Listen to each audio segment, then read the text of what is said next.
കൊച്ചി വാർത്താ ചാനലിലേക്ക് സ്വാഗതം. ലോക്സഭാ തിരഞ്ഞെടുപ്പിൽ പ്രതീക്ഷിച്ച ഭൂരിപക്ഷം കിട്ടാതെ കഷ്ടിച്ച് കടന്നുകൂടിയ NDAക്ക് ഇനി ചന്ദ്രബാബു നായിഡുവിന്റെ തെലുങ്കുദേശത്തെയും നിതീഷ് കുമാറിന്റെ JDUവിനെയും ഒപ്പം ഉറപ്പിച്ചു നിർത്തിയാലേ സർക്കാർ രൂപീകരിച്ചു മുന്നോട്ടു പോകാനാകൂ.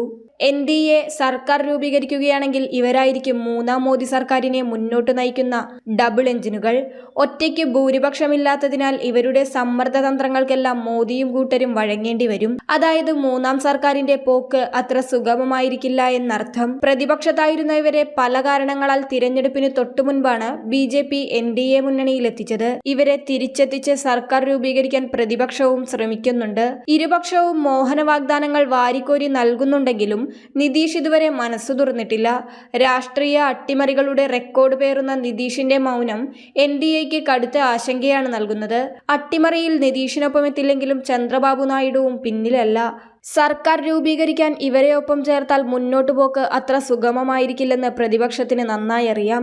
എന്നാൽ മോദിയെയും കൂട്ടരെയും അധികാരത്തിൽ നിന്ന് അകറ്റി നിർത്താൻ അവർ വിട്ടുവീഴ്ചയ്ക്ക് തയ്യാറായേക്കുമെന്നാണ് രാഷ്ട്രീയ നിരീക്ഷകരുടെ വിലയിരുത്തൽ.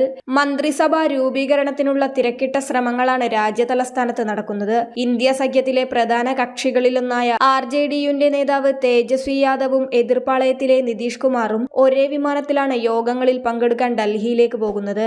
മുന്നോട്ടുള്ള യാത്രയുടെ സൂചനയാണിതെന്ന മട്ടിൽ വാർത്തകൾ പ്രചരിക്കുന്നുണ്ട്. എന്നാൽ രണ്ടുപേരും ഇതിനോട് പ്രതികരിച്ചിട്ടില്ല. 294 സീറ്റാണ് NDAക്ക്.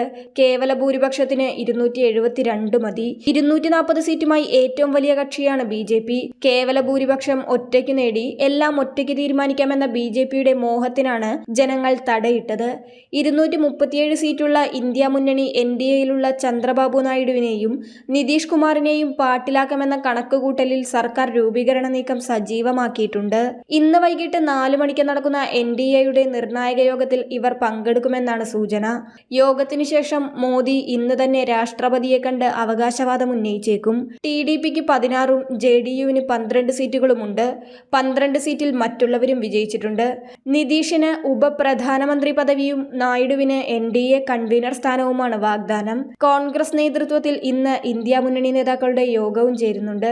BJPക്ക് ഉത്തർപ്രദേശ്, മഹാരാഷ്ട്ര, പശ്ചിമ ബംഗാൾ, രാജസ്ഥാൻ, കർണാടക, തമിഴ്നാട്, ബീഹാർ, പഞ്ചാബ്, ഹരിയാന സംസ്ഥാനങ്ങളിലെ ഇന്ത്യ മുന്നേറ്റമാണ് തിരിച്ചടിയായത്.